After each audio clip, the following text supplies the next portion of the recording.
Bangladesh under প্রেসারে থেকে আয়ারল্যান্ডকে হারিয়ে ঘরের মাঠে যেই সিরিজ নিয়ে ঘরের মাঠে বাংলাদেশের সবচেয়ে সিরিজ টি-20 ফরম্যাটে বিশ্বকাপের আগে যেটা নিয়ে সবচেয়ে বেশি টেনশন ছিল, সেই টেনশন এক ফুৎকারে উড়িয়ে দিয়েছে। সেই টেনশন বাংলাদেশ ইন স্টাইল উড়িয়ে দিয়েছে। তানজিদ হাসান তামিম, পারভেজ হোসেন ইমনের ৭৩ রানের তৃতীয় উইকেট পার্টনারশিপ, অবিচ্ছিন্ন পার্টনারশিপ জাস্ট আইরিশদেরকে উড়িয়ে দিয়েছে। এই ম্যাচটায় বাংলাদেশ চেস করতে নেমে যে রান চেস করলো 120-র কাছাকাছি, সেই রান চেস করতে গিয়ে হাতে রেখেছে আরো 38 বল। বাংলাদেশ যদি এই 38টা বল খেলতে পারতো তাহলে বাংলাদেশের স্কোরটা আমরা যেরকম টি-20 স্কোর দেখতে চাই, প্রেডিক্ট করি, হয়তো তার কাছাকাছি যেত।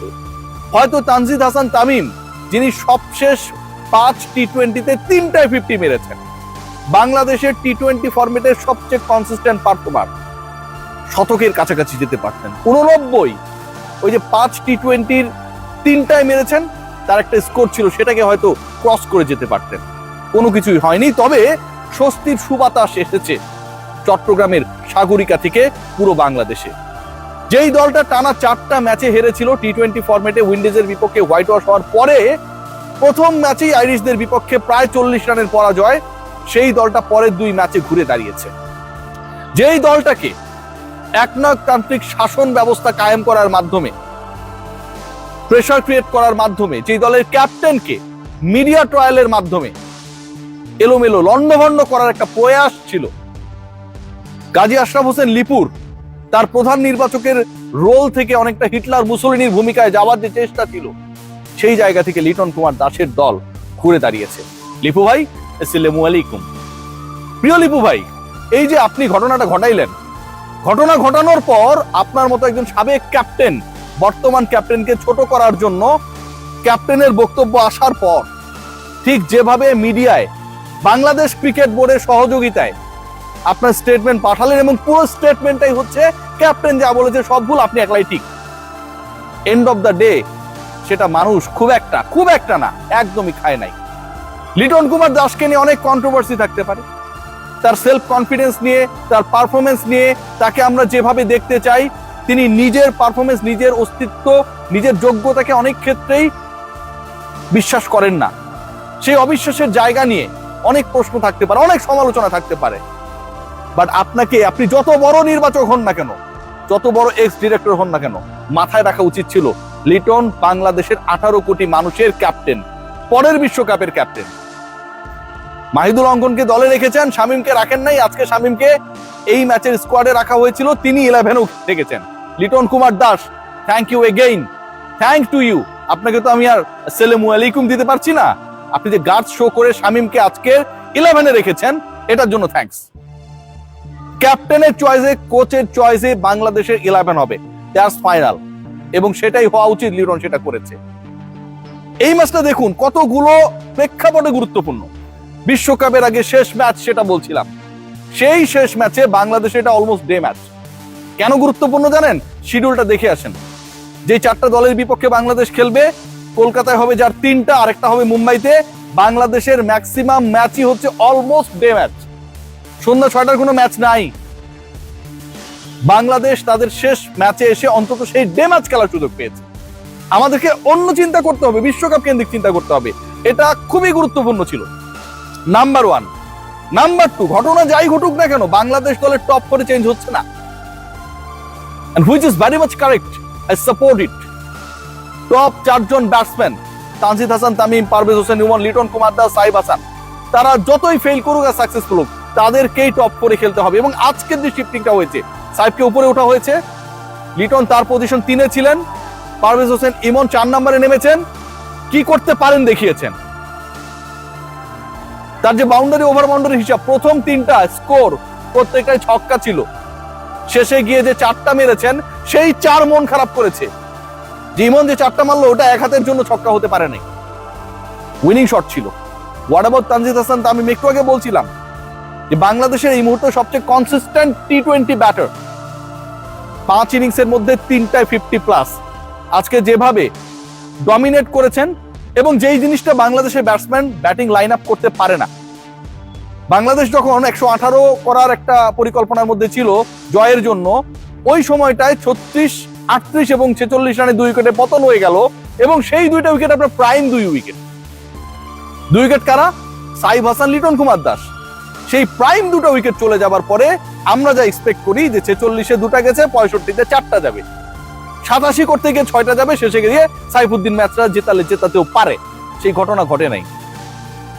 তামিম এবং ইমনের সেই পার্টনারশিপ, সেই দুর্ধর্ষ ব্যাটিং আমরা দেখেছি তৃতীয় উইকেট পার্টনারশিপে 73 রানের ওই জুটিটা আমার কাছে মনে হয় খুবই গুরুত্বপূর্ণ ছিল। 4 নাম্বার ইমন কেমন করে সেটাও দেখার লাস্ট চান্স ছিল, তিনি দেখিয়ে দিয়েছেন। আগের ম্যাচে ওপেনিং এ নেমেছিলেন, রান করেছেন, এবার নাম্বার 4-এ নেমে অপরাজিত থেকেছেন। That's very much good. So world কাপের প্রিপারেশন ওয়াইজ বাংলাদেশ আজকের ম্যাচে যেভাবে এক্সিকিউট করেছে, বাংলাদেশ আজকের ম্যাচে যেভাবে জিতেছে, বাংলাদেশ আজকের ম্যাচে যেভাবে ডমিনেট করেছে, বাংলাদেশ আজকের ম্যাচে যেভাবে সাফল করেছে, প্রত্যেকটা জায়গায় they deserve the full marks. What about our bowling department? Rishad Hossain, অনেকেই কমেন্ট করছেন। আমি যখন কোনো কন্টেন্ট বানাই বিপিএল নিয়ে, রিশাদের ব্যাপারে কমেন্টটা সবচেয়ে বেশি আসে। রিয়াসাদ ভাই, রিশাদ কোন দলে? রিশাদ বাংলাদেশে খেলবে না রে ভাই, অস্ট্রেলিয়া যাবে, অস্ট্রেলিয়া বিগ ব্যাশে খেলবে। এই যে বিপিএল, যে বিপিএল নিয়ে এত কাহিনী, এত রং, উৎসবের আমেজের জায়গা থেকে বিষাদের ছায়াটা বেশি, সেই বিপিএল এ রিশাদ অংশ না। এনওসি নিয়েছেন, বিগ ব্যাশে খেলবেন, এরপরে বিশ্বকাপে যখন নামবেন আমি আপনাদেরকে লিখে দিব এই ছেলেটা বাংলাদেশের সবচেয়ে এক্সক্লুসিভ বোলার, এখনো তখন আরো বেশি হবেন, ভয়ঙ্কর হয়ে আসবেন। 4 ওভার বল করেছেন, 11টা ডট দিয়েছেন, 5-এর একটু বেশি ইকোনমি, 21 রান দিয়েছেন, 3 উইকেট নিয়েছেন। পল স্ট্রাইং এর উইকেটটা যেটা সবচেয়ে গুরুত্বপূর্ণ ছিল, স্কোরটা আরো বেশি হতে পারতো তিনি টিকে থাকলে, সেখানটায় he played a big role. What about Mustafiz? 3 over ball করেছেন, 11 রান দিয়েছেন, 3 উইকেট নিয়েছেন, আইপিএল কর্তৃপক্ষকে আরেকবার নড়িয়ে চড়িয়ে দিয়েছেন। 16 তারিখে মিনি অকশন, সেই অকশনে মুস্তাফিজ সর্বোচ্চ ভিত্তি মূল্যের যে কজন ক্রিকেটার রয়েছে তাদের একজন, 2 কোটি টাকা। সাকিব আল হাসান 1 কোটি টাকায় সেই নিলামে উঠছেন। মুস্তাফিজ যে এবার দল পাবে, এবং গতবার দল না পাওয়া মুস্তাফিজ পরবর্তী সময় যেভাবে দিল্লিকে সার্ভিস দিয়েছে, ওই দলটা যেমন আফসোস করেছে, আর এবার মুস্তাফিজকে কেনার জন্য যে একটা বড় ধরনের প্রতিদ্বন্দ্বিতা হবে সেটা নিয়ে কোনো ধরনের ডাউট নেই। কোন দলে যাবেন পিচ, এটা হতে পারে একটা বড় আলোচনা, এবং সেখানটায় মুস্তাফিজের পরের দল হতে পারে তার সাবেক 2 দলের একটা, কলকাতা বা চেন্নাই, কারণ তাদের ঝুলিতে সবচেয়ে বেশি খরচ করার মতো অর্থ রয়েছে।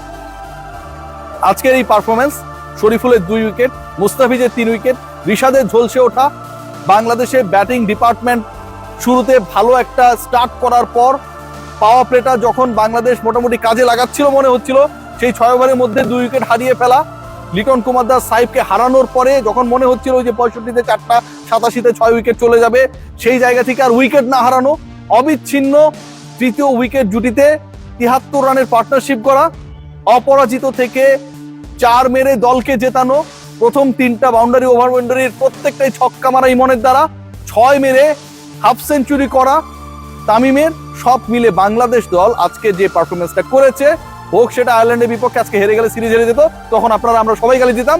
So we have to put hour hands together, তাদেরকে প্রেজেবল অবস্থায় নেওয়ার জন্য যথেষ্ট। আবারও বলবো, এই দলটাকে ডিস্টার্ব দিয়েন না। লিপু ভাই, আপনি দয়া করে ডিস্টার্ব দিয়েন না, আপনি কি ছিলেন, আপনার সময় ছিলেন, পোলাপানদের খেলতে দেন। ক্যাপ্টেন আলটিমেটলি ডিসাইড করবে, প্ল্যান করবে, যেহেতু আপনি মাঠেও যান না, খেলাও দেখেন না, মিডিয়ার সামনেও আসেন না, বিপিএল এর অপশনও নাকি আপনাদের কেউ দেখে নাই। সো আপনি দয়া করে এই পোলাপানদেরকে ডিস্টার্ব করেন না। ওরা আপনার কাছে এমন না যে আপনাকে কোনো কিছু বাধ্য করে, আপনি কোনো কিছুর জন্যই বাধ্য না, আবার আপনি যা বলবেন সেটাও ফাইনাল না, কারণ আপনার উপরে ক্রিকেট অপারেশনস রয়েছে, তার অতি উপরে রয়েছে আমার অতি পরিচিত, অতি প্রিয় বুলবুল ভাই। বুলবুল ভাই, আসসালামু আলাইকুম, সবাই ভালো থাকবেন।